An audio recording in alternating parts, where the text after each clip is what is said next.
नमस्कार आप सभी को।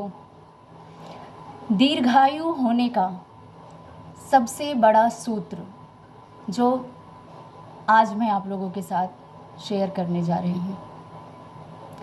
अपने फेसबुक और इंस्टाग्राम के पेजेस पर मैंने अभी कुछ दिन पहले तंत्र का एक स्वाध्याय शेयर किया था, जिसमें लिखा था कि दुनिया में हर एक चीज़ की एक वाइब्रेशन होती है, तरंग होती है, फ्रीक्वेंसी होती है, एनर्जी होती है, और एक टाइप की एनर्जी ही दूसरे टाइप की एनर्जी में कन्वर्ट होती है। लास्ट का उसका पॉइंट था कि हमारी प्राण शक्ति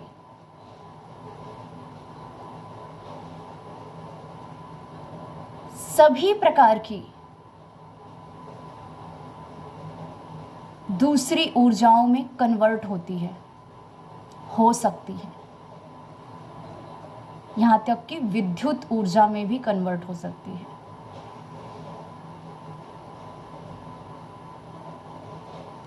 और उसका बिल्कुल आखिरी का स्टेटमेंट था कि हमारी प्राण शक्ति हमारी शब्द शक्ति में कन्वर्ट होती है, रूपांतरित होती है।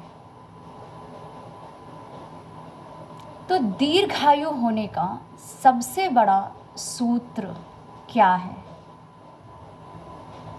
इसमें बहुत बड़ा सीक्रेटिव साइंटिफिक प्रैक्टिकल फॉर्मूला है, जो सिर्फ प्रवचन नहीं है, क्योंकि तंत्र प्रवचन नहीं करता है, केवल वो आपको बिल्कुल साइंटिफिक रूल्स फॉर्मूलाज बताता है।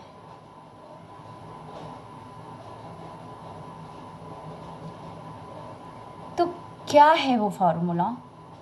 मैंने संक्षेप में आपको बता ही दिया, आज एक्सप्लेन करती हूँ। हमारी जो प्राण शक्ति है, प्राण ऊर्जा है, वो जितने भी प्रकार के आहार हम ग्रहण करते हैं, चाहे सॉलिड फूड के रूप में, लिक्विड डाइट के रूप में, जल के रूप में, वायु के रूप में, सुनकर, देखकर, पढ़कर और सोचकर भी, हम किस विषय में सोच रहे हैं इस पर निर्भर करता है। हम अपनी इस प्राण शक्ति को, प्राण ऊर्जा को बढ़ा भी सकते हैं और इसे नेगेटिवली मतलब माइनस में भी कर सकते हैं। मतलब हम अपने प्राण ऊर्जा को प्लस में भी ले जा सकते हैं, प्राण शक्ति को, और माइनस में भी ले जा करके हम खुद माइनस में हो सकते हैं। क्योंकि प्राण शक्ति कम तो हम माइनस में ना, प्राण शक्ति प्लस ज़्यादा तो हम प्लस में।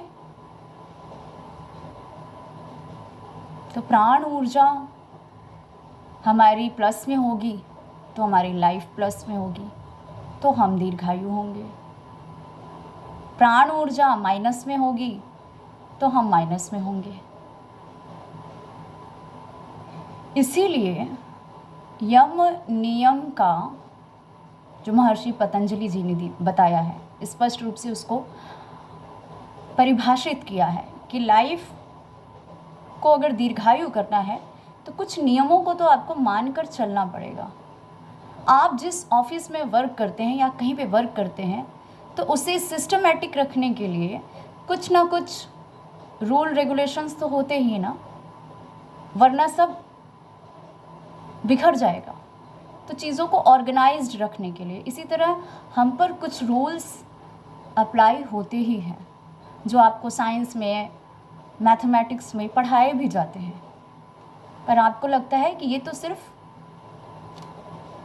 परीक्षा में पास होने के लिए, नंबर्स के लिए ज़रूरी है। नहीं, ये आपकी लाइफ में भी पास होने के लिए ज़रूरी है, पर्सनली जीवन को बढ़ाने घटाने में भी ज़रूरी है।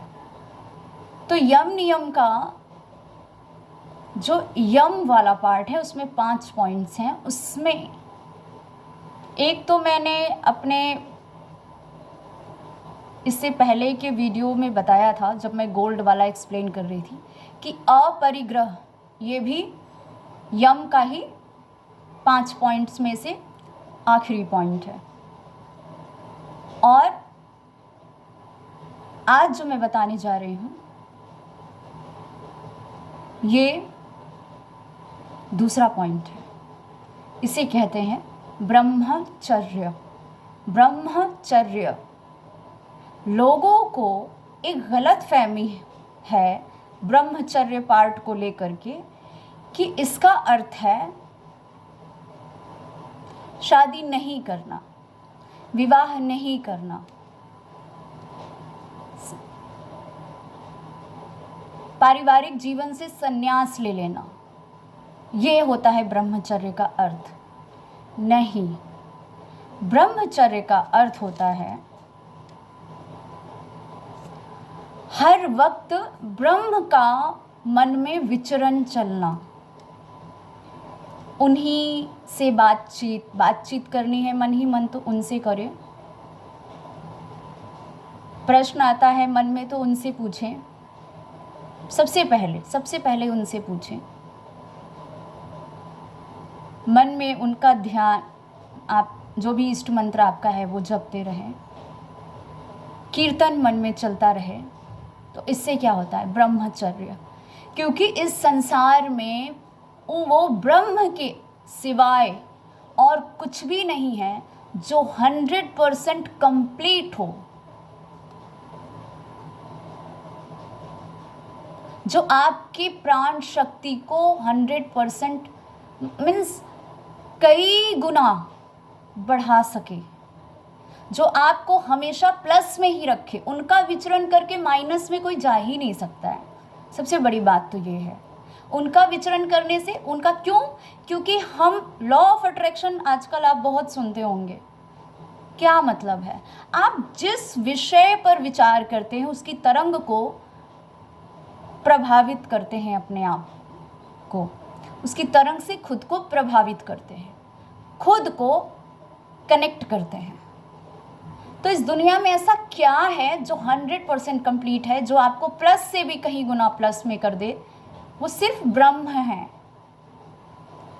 तो आप यदि ऑल टाइम अपनी प्राण शक्ति आपने जितनी भी खा पी करके तरह से बढ़ाई है, उसको अगर कई गुना मल्टीप्लाई करना है, तो आप अगर ब्रह्मचर्य यानी हमेशा ब्रह्म का विचरण करेंगे तो वो कई गुना मल्टीप्लाई हो जाएगी।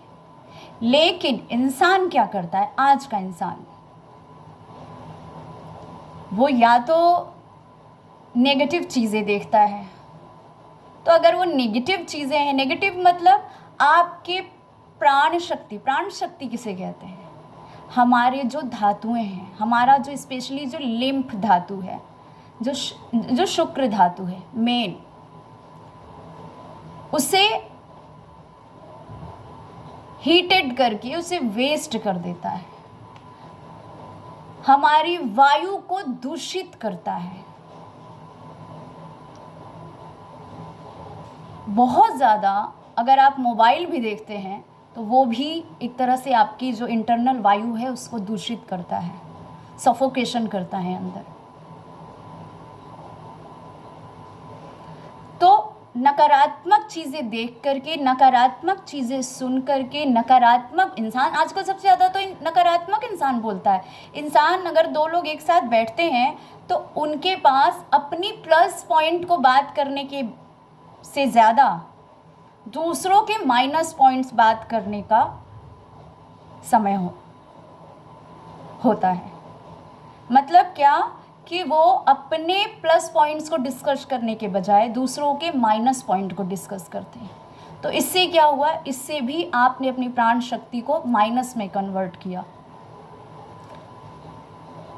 अगर सच में किसी की बात आपको ख़राब लगी है या उसकी कोई बात गलत है और आप सच में बड़े अच्छे जज हैं, तो आप उससे बोलिए, डायरेक्ट उससे बोल दीजिए। उसमें सुधार करना होगा तो कर लेगा।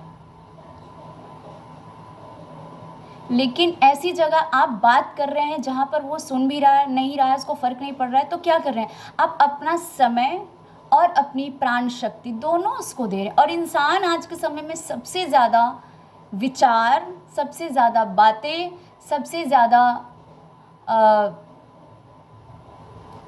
समय उस पर लगाता है जिसे वो नहीं पसंद करता है। इसलिए वो तो उसका तो क्या होगा नहीं पता, लेकिन हम ज़रूर माइनस में चले जाते हैं। हमारी किसी से लड़ाई हो गई तो अब हम मन ही मन ऑल टाइम उसी पर्सन के विषय में सोच रहे हैं, ऑल टाइम अंदर ही अंदर उसे जवाब दे रहे हैं, रिप्लाई दे रहे हैं। वो कुछ कह के निकल गया, वहाँ नहीं बोल पाए, लेकिन अब मन ही मन बोल रहे हैं, रिप्लाई कर रहे हैं। और एक बार नहीं, बिल्कुल बार बार रिपीट मोड पे उसको रिप्लाई करते जा रहे हैं। क्या कर रहे हैं हम अपनी प्राण शक्ति को, प्राण ऊर्जा को माइनस में कर रहे हैं। हम उस व्यक्ति के विषय में सोच रहे हैं, उसे अपनी ऊर्जा और समय दे रहे हैं जो डिज़र्व नहीं करता है। हम वो चीज़ें देख रहे हैं जो हमारी प्राण शक्ति को माइनस में कर रही है। हम वो बातें सुन रहे हैं जो हमारे प्लस को माइनस में कन्वर्ट कर रहा है। हम ऐसी एक्टिविटीज़ कर रहे हैं जिससे हमारी प्राण शक्ति यानी हमारा लिम्फ, हमारा शुक्र धातु वेस्ट हो रहा है, किसी काम नहीं आ रहा।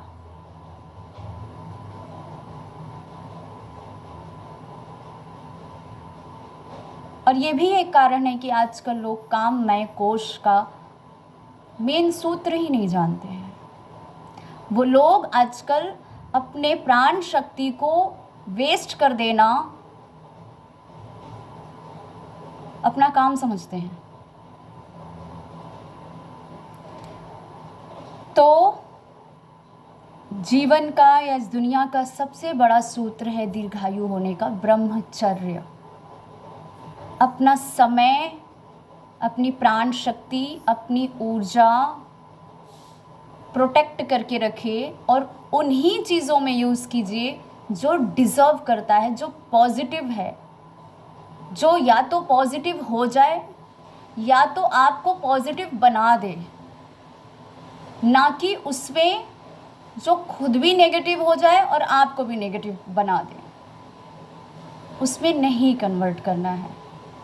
इसलिए ब्रह्म से ज़्यादा आपको प्लस में ले जाने वाला इस संसार में कोई दूसरा विकल्प नहीं है। तो ब्रह्मचर्य यम का दूसरा पॉइंट, सबसे बड़ा सूत्र है दीर्घायु होने का।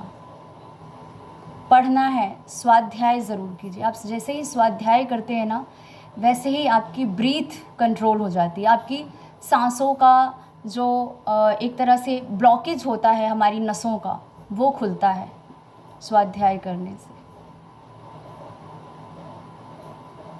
देखना है, वो चीज़ें देखिए जो आपको कुछ अच्छा पॉजिटिव सिखाए, आपकी एनर्जी को प्लस में कन्वर्ट करे। सोचना है तो ब्रह्म और परमात्मा से बढ़कर और कुछ पॉजिटिव नहीं है इस दुनिया में।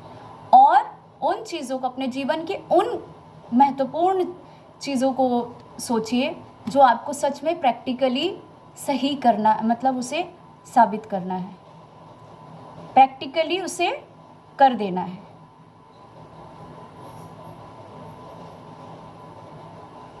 तो यही है आज का दीर्घायु होने का सबसे बड़ा सूत्र। अपने प्रश्न कमेंट में, अपना फीडबैक ज़रूर लिखा कीजिए।